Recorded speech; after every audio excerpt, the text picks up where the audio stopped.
तो लोकतंत्र को बचाने का टाइम है।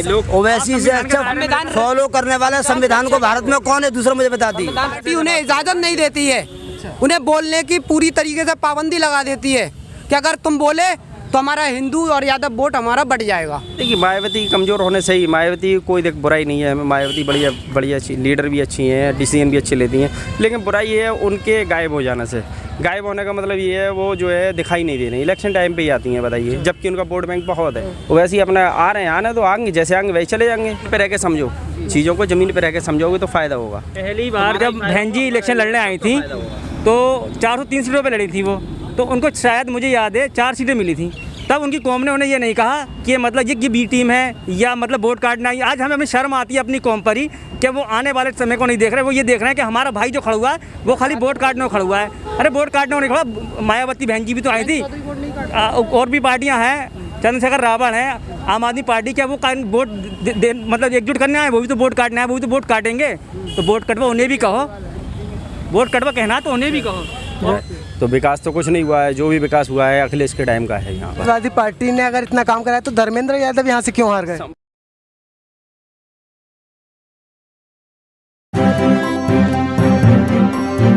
मीडिया वॉइस, आपकी आवाज। नमस्कार, आदाब। मीडिया वॉइस में आप सभी का स्वागत है। मैं हूं आपके साथ अल्फराज शेख। 2022 विधानसभा चुनाव को लेकर मीडिया वॉइस की टीम ग्राउंड रिपोर्ट दिखा रही है और जानने की कोशिश कर रही है कि उत्तर प्रदेश की जनता के दिल में क्या है। इस बार 2022 में कौन मुख्यमंत्री बन सकता है, गांव में, शहर में और आपके पूरे उत्तर प्रदेश में किस तरीके के काम हुए हैं बीते 4 से 4.5 साल के कार्यकाल में। इस वक्त मीडिया वॉइस की टीम उत्तर प्रदेश के जिला बदायूं में है और विधानसभा लगती है सहसवान। यहाँ पर हम मौजूद हैं, जनता से जानेंगे कि 2022 में जनता के दिल में क्या है, किसे चाहते हैं उत्तर प्रदेश का मुख्यमंत्री। सर क्या नाम है आपका? मोहम्मद अकरम। मोहम्मद अकरम। योगी सरकार के 4.5 साल के कार्यकाल को कैसे देखते हैं, कितना विकास हुआ है? विकास तो बिल्कुल नहीं हुआ है। विकास देखा जाए यहाँ पर 5 विधायक उनके हैं, शहर विधायक उनके हैं, सहसवान विधानसभा को छोड़ दिया जाए तो 5 विधानसभाएं हैं यहाँ पर, 5 में उन्हीं के हैं, सहसवान को छोड़ दिया जाए तो विकास तो कुछ नहीं हुआ है। जो भी विकास हुआ है अखिलेश के टाइम का है यहाँ पर। हाँ, यहाँ तक कि ये 4 लेन जो रोड हुआ है यहाँ पर, ये बिल्कुल नज़दीक है, आपके पास में है, उसको भी आप देखोगे तो वो भी अखिलेश यादव के टाइम का है। यहाँ से विधायक आपके सहसवान से समाजवादी पार्टी के हैं। यहाँ आपके यहाँ पर कितना विकास हुआ है? समाजवादी के विधायक हैं। जितने भी रोड जो कंस्ट्रक्शन हुआ है यहाँ आसपास में जो भी है वो समाजवादी के टाइम का ही है। यहाँ पर कुछ भी नया नहीं है, जबकि बहुत कुछ होना चाहिए। जबकि यहाँ पर मेडिकल कॉलेज भी अखिलेश यादव जी ने दिया, यहाँ पर माननीय धर्मेंद्र यादव जी के कर कमलों द्वारा यहाँ पर हुआ। आज उसको भी बहुत जो सुविधाएँ मिल रही हैं उससे सब समाजवादी के देने यहाँ पर। समाजवादी पार्टी ने अगर इतना काम कराया तो धर्मेंद्र यादव यहाँ से क्यों हार गए? वो कारण अलग होते हैं, वो जो है चीज़ें अलग थी, क्योंकि वोटों का परसेंटेज अलग था।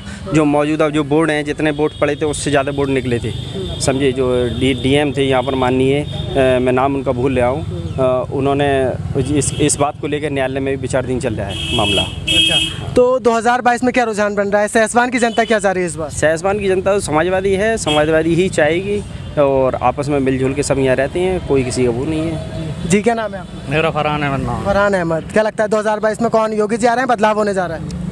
वो तो टाइम आने पे पता लगेगा। तो समाजवादी के हम तो समाजवादी में ही हमारे वोट की गिनती है। समाजवादी पार्टी जी। क्यों समाजवादी ही क्यों? शुरू से डाला है वोट, समाजवादी को देते हैं। के आने से कोई ओवैसी के आने से यहाँ पर कोई खास फर्क नहीं मिलेगा पड़ेगा यहाँ पर। ओवैसी के आने से कोई फ़र्क नहीं पड़ा, वो केवल ध्रुवीकरण होगा। वो केवल जो है बी टीम ही मानिए जो बीजेपी के लिए ही काम करेंगे, क्योंकि वो सीधा सीधा एग्जाम्पल है, समझे। तो वो कोई फ़ायदा नहीं होगा उनके आने से। मेरा नाम अब्दुल हन्नान है। मोहम्मद हन्नान। ये बताइए 2022 में किसकी सरकार रही, क्या लग रहा है? सरकार किसी की भी आए, हमें हिस्सेदारी चाहिए सरकार में। हिस्सेदारी की बात तो वैसे ही कर रहे हैं। हाँ, वैसी हिस्सेदारी की बात करते हैं। सीए का मसला है, चाहे एनआरसी का है, चाहे किसी को मारा जाए, सबसे पहले ओवैसी साहब बोलते हैं। ओवैसी साहब के अलावा कौन बोलता है? कोई है लीडर? और पार्टियों में भी तो मुसलमान है, कौन आवाज़ उठाता है? कोई ना। आपके बराबर में खड़े हैं, ये कह रहे हैं बीजेपी को जिताने का काम कर रहे हैं वैसे। बिल्कुल गलत बात है। और भी तो पार्टी आ रही हैं, वो बीजेपी को हराने को आ रही हैं। अभी ये बताइए, अभी ओवैसी के आने का ये सही टाइम नहीं है। अभी यहाँ से मोदी के भागने का टाइम है, योगी को हटाने का टाइम है ये, क्योंकि हाँ ये किसानों के साथ में अन्याय हो रहा है। देखिए 9 महीने से आंदोलन चल रहा है, कोई सुन रहा है बताइए? सब इनके किसान नेता हैं, बड़े बड़े किसान नेता, राजनाथ सिंह है, रक्षा मंत्री हैं, बताइए कितने बड़े नेता हैं, समझे? कोई भी नहीं सुन रहा उनके। किसानों पर लाठी चार्ज हो रही है, कोई सुनने वाला है? बताइए। इधर से इधर भाग रहे हैं, 9 महीने से घर नहीं जाना है, बताओ। नहीं, ओवैसी तो अलग मैटर है ना, ओवैसी से क्या मतलब? ओवैसी के पीछे क्यों पड़े हो? ओवैसी अपना आ रहे हैं, आने तो आएंगे, जैसे आएंगे वैसे चले जाएंगे। ओवैसी का आने तो कोई, बिहार में क्या हुआ? ओवैसी का आने तो नुकसान हुआ ना, जबकि तेजस्वी यादव जो है बड़ी पार्टी है ना, बताइए उसके आने से क्या हुआ? वहाँ सरकार किसकी है? बीजेपी और उसकी नीतीश की। तो देखिए बिहार, ओवैसी साहब ने बिहार में लालू के लड़के से क्या था, गठबंधन कर लो, उन्होंने ना करा तो हार गए ना हार गए। और ओवैसी कम सीटों पे खड़े हुए, उनके सीटें मिल जाती तो क्या जीते आते? और देखिए इधर गठबंधन के साथ सरकार बन सकती है जिसकी भी, हम तो वोट उसे देंगे जो ओवैसी साहब के गठबंधन में आएगा। चलिए 2022 में मायावती का क्या रुझान हो रहा है? मायावती कितनी सीटें लेती है? देखिए मायावती कमज़ोर होने से ही, मायावती कोई देख बुराई नहीं है, मायावती बढ़िया अच्छी लीडर भी अच्छी हैं, डिसीजन भी अच्छे लेती हैं, लेकिन बुराई ये है उनके गायब हो जाने से। गायब होने का मतलब ये है वो जो है दिखाई नहीं दे रही, इलेक्शन टाइम पे ही आती हैं, बताइए। जबकि उनका वोट बैंक बहुत है, उनका जो वोट बैंक का सब बीजेपी में तब्दील हो गया, समझे भाई? मेन पॉइंट यहाँ है, अब वो अपने वोट बैंक को बचाएं तब ये समाजवादी वगैरह सब उठ के आएंगे, बाहर को निकल के आएंगे मायावती। हाँ बिल्कुल, और क्या तभी होगा। जनाधार ये अपना खो चुके हैं, ग्राउंड पे नहीं आने की वजह से, बीजेपी में नहीं आने की वजह से, ये ऐसा ही है, समझे? और कोई ख़ास बात नहीं है बस। अब ये है, देखो आने वाला टाइम क्या कहता है, लेकिन समाजवादी का टाइम है, समाजवादी में देखो संभावनाएं तलाश रहे हैं लोग, और जितने भी जो विपक्षी पार्टी हैं वो एकजुट हों और एकजुट होकर काम करें। अच्छा, उत्तर प्रदेश में असदुद्दीन ओवैसी भी आ रहे हैं, चंद्रशेखर आज़ाद भी आ रहे हैं, दिल्ली से दिल्ली मॉडल लेकर केजरीवाल आ रहे हैं, तो बटेगा सब जगह पर दिल्ली मॉडल। देखिए दिल्ली मॉडल जो केजरीवाल ला रहे हैं वो सब जो है एजुकेशनल लोग हैं वहाँ पर। दिल्ली में जो केजरीवाल ने कराया है वो सब पढ़े लिखे हैं, यहाँ पर इतना पढ़ा लिखा नहीं है। यहाँ सांप्रदायिक ताकतें, ये सब कुछ ध्रुवीकरण में बदल जाता है, जातिवाद पे आ जाता है, कोई भी विकास की बात ही नहीं करता है। अब बताइए कोई भी विकास, बताओ 4.5 साल हो गए, कहाँ विकास है बताओ? कोई भी, केवल डिस्ट्रिक्ट बदायूं के लिए केवल एक पुलिया दी है इन्होंने जो बाईपास पे बनी है, केवल बीजेपी। जबकि इनके 5 विधायकों ने लेटर लिखे थे मुख्यमंत्री के लिए, या पहली बार आए थे मुख्यमंत्री योगी नाथ, उनके लिए लिख के दिए थे, यहाँ पर जो है समाजवादी का गढ़ है, इनको विकास यहाँ चाहिए, कुछ ना कुछ दीजिए। उसके बाद भी कुछ नहीं दिया, एक पुलिया दी है बस केवल, जो हमको दिख रही है, और पता नहीं कहाँ दिया है, इन्होंने पेपर में दिया होगा। वो ऐसे ही कह रहे हैं नंबर 1 बना दिया। अब वो नंबर 1 तो कहाँ बना दिया बताइए? कहाँ स्मार्ट सिटी है इनकी? कहाँ किसकी किसानों की आय दोगुनी कहाँ हुई है बताइए आप? बेरोजगारों को कहाँ बेरोजगारी भत्ता वगैरह क्या मिल रहा है बताओ? कि बताइए आप क्या मिल रहा है किसी को? मतलब जो अब जो राशन वगैरह मिल रहा है, फ्री मिल रहा है, तो ये तो पहले भी मिलता था, अब उसको एडवर्टाइज कर रहे हो, ये इससे क्या हो रहा है बताइए? असर नहीं पड़ेगा। इससे असर क्या भाई? अब ये सब बेरोजगार घूम रहे हैं यहाँ पर, इनको काम मिलना चाहिए ना भाई। काम मिलेगा, आज हमारे में गाड़ी वगैरह चलेंगी तब काम मिलेगा, तभी तो ये अच्छे से खा पीएंगे। अब ये इनको भी उन्हीं के ऊपर, कोठों के ऊपर डाल दिया आपने कि दिन की तारीख देखते हैं आप 25 हो गई, पहली को राशन बढ़ाएगा, लेके आएंगे झोला और घर बैठ के खा रहे हैं। उससे क्या हो रहा है? 4 लाख नौकरी देने का कह रहे हैं, 4 लाख नौकरी उत्तर प्रदेश में दे दी है। कितनी नौकरियाँ मिल गई अब तक, क्या लगता है? ये तो गलत है, इतनी 4 लाख तो अभी मिली नहीं है, अगर मिलती तो उसमें हमें भी मिलती। तो दिल्ली तक में बैनर लगवा दिए हैं कि उत्तर प्रदेश खुशहाल है और नौकरियाँ लग गई हैं सब। 4 लाख अब प्रचार करने के लिए तो इंसान कहीं भी पोस्टर लगवा सकता है, क्या है उसमें? तो पोस्टर को लगवाने को बैनर लगवा सकते हो कहीं भी, क्या दिक्कत है उसमें? तो खुश है ना खुश है योगी सरकार से? ठीक है, लेकिन हमें कोई समस्या नहीं। सही है, कोई समस्या नहीं है, तो फिर से आ रहे हैं योगी जी? अब ये तो वोट डालने के टाइम पर चलेगा हम क्या चाह रहे हैं। खुलकर बोलिए, थोड़ा दबी हुई है बात आपकी, खुलकर बोलिए क्या कहना चाह रहे हैं? देखिए हमें कोई फ़र्क नहीं पड़ता किसकी सरकार बन रही है, बस काम होना चाहिए। हम ये नहीं है कि इसे सपोर्ट कर रहे हैं उसे सपोर्ट कर रहे हैं, जो काम बेहतर करेगा हम उसको सपोर्ट करेंगे। जो काम बेहतर करेगा उनको सपोर्ट करेंगे। जी क्या नाम है हाफिज़ जी आपका? मोहम्मद सागर रज़ा। मोहम्मद सागर रज़ा। सागर रज़ा।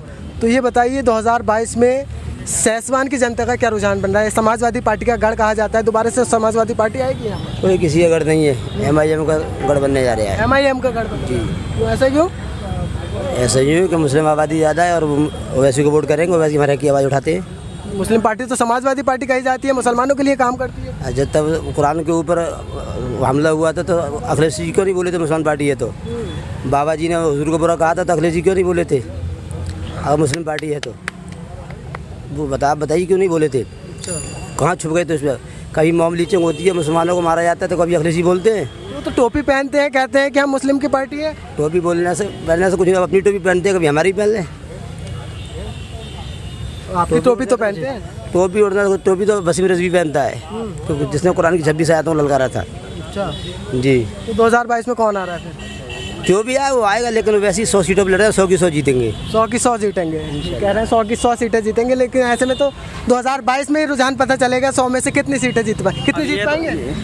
मैं तो कह रहा हूँ वो आना ना आना बेकार ही होगा उनका। 2-4 जो भी है 10-20 सीटों पे नुकसान कर सकते हैं और कुछ नहीं कर पाएंगे वो। 10-20 सीटों का नुकसान ही करेंगे, मतलब जीत नहीं सकते, वो नुकसान कर सकते हैं समाजवादी का, और कुछ नहीं। वो बीजेपी को विनर करवा सकते हैं उन सीटों पे, और कोई फायदा नहीं होगा बीजेपी को। चंद्रशेखर आज़ाद वो फायदा कराएंगे, केजरीवाल आएंगे वो फायदा कराएंगे ना। वो बीटीएम में सिर्फ बीटीएम ओवैसी हैं, और ये मुस्लिमों की सोच है। बीटीएम ओवैसी दिख रहा है, जो बीटीएम बताते हैं ओवैसी साहब को नहीं है आने का। अभी टाइम नहीं है। अब किसानों के लिए देखिए, किसानों 9 महीने हो गए, समझे, 9 महीने हो गए। अभी तो लोकतंत्र को बचाने का टाइम है। सब मिलजुल के एक होके लड़ें, लोकतंत्र को बचाएं। नहीं लोग ओवैसी से अच्छा फॉलो करने वाला संविधान को भारत में कौन है, दूसरा मुझे बता दी। संविधान रक्षक है। हाँ, संविधान रक्षक है।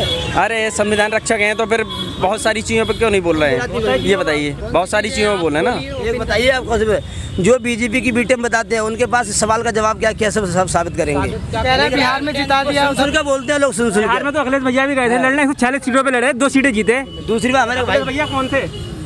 यहाँ पर जो है सब मिलजुल के रहते हैं, समझे। ये ओवैसी के हैं, मैं ये नहीं कह रहा मैं समाजवादी का हूँ, समझे। ऐसा कुछ नहीं है, सब मिलजुल के रहते हैं, और आने वाला टाइम बताएगा क्या मतलब रुझान किधर जाएंगे।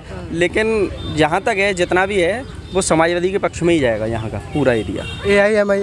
AIMM मैं बताता रहा हूँ, AIMM वही काम कर सकती है जो दूसरा कर रहा है, बस समाजवादी को नुकसान पहुँचा रहा है। कहने का मतलब यह है, अगर वैसे वोट काटते हैं तो चंद्रशेखर भी काटेंगे और दूसरे पार्टी भी। चंद्रशेखर दूसरे का काटेगा। चंद्रशेखर मतलब सीधे एक संप्रदाय के नहीं काटेगा ना, समुदाय के, विशेष समुदाय के नहीं काटेगा वो, कोई भी सही, वो दूसरे किसी के काटेगा, समझे। उससे इतना फर्क नहीं पड़ेगा, समझे, उससे इतना फ़र्क नहीं पड़ेगा। कहने का मतलब सिर्फ इतना है, जो भी आए यहाँ पर विकास करे, मिलजुल के रहें, आपस में लड़ने वाली कोई भावनाओं को कोई किसी के ठेस नहीं पहुँचाए, वही सबसे बढ़िया है। जैसे पहले रहते थे वैसे ही रहें, जैसे पहले रहते थे। ये आने वाले कुछ टाइम में 1-2 साल पहले से ये सब तमाम चीज़ें इकट्ठी हो गई, ये अलग अलग चीज़ें निकल के आ रही हैं। ऐसा पहले कभी नहीं था, सब मिलजुल के रहते थे, वैसा ही माहौल चाह रहे हैं हम। अखिलेश जी और मुसलमानों से हमदर्दी है तो ओवैसी से गठबंधन क्यों नहीं कर लेते, डिप्टी सीएम क्यों नहीं दे देते।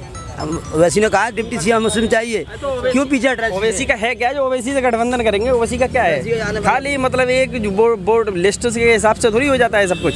चीज़ों को देखो भाई, जज्बाती मत बनो, और इनकी समझ में भी आएगा। ये ओवैसी कर रहे हैं, इनकी समझ में भी आएगा। मेरा नाम शमसुद्दीन फारूकी है।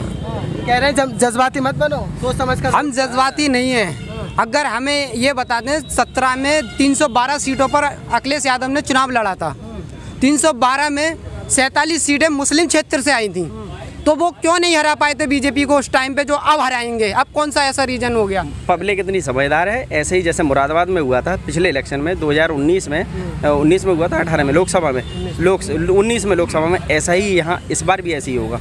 यानी कि एक ST हसन थे और एक शायर जो इमरान प्रतापगढ़ी थे, दोनों खड़े थे और दोनों ही बहुत पावरफुल लीडर थे।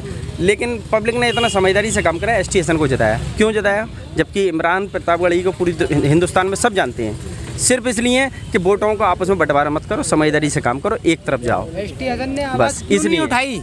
कभी भी कोई मॉब लिंचिंग कोई मामला पड़ता है तो ST हसन ने आवाज़ क्यों नहीं उठाते हैं। क्यों उनकी पार्टी उन्हें इजाज़त नहीं देती है, उन्हें बोलने की पूरी तरीके से पाबंदी लगा देती है कि अगर तुम बोले तो हमारा हिंदू और यादव वोट हमारा बढ़ जाएगा, तुम्हारा बोलना सही नहीं है। उन्हें कठपुतली बना कर रखते हैं अपने पास। ऐसा है क्या। अरे ये तो खैर अब इनको क्या मालूम, इनको कुछ मालूम नहीं है ना, समझे। इनको क्या मालूम, ये हुआ है। लेकिन इनकी बात सुनो जाए, जो सुन सकता है, जो इस तरह का ख्यालात रखता है वो रखेगा। ये ऐसा कुछ नहीं है। ये तो सरकार से सवाल करोगे ना, ये स्थानीय प्रशासन से सवाल करो ना कि मतलब ये मॉब लिंचिंग क्यों हो रही है भैया, इसके साथ भेदभाव क्यों हो रहा है। जाइए आप वहाँ अपनी शिकायत करिए ना। ये वैसी और इन लोगों के आने से इससे कुछ नहीं हो रहा, समझे। मौजूदा चीज़ों को ज़मीन पर रह के समझो, चीज़ों को ज़मीन पर रह के समझोगे तो फ़ायदा होगा। पहली बार जब बहन जी इलेक्शन लड़ने आई थी तो 403 सीटों पे लड़ी थी वो, तो उनको शायद मुझे याद है 4 सीटें मिली थी।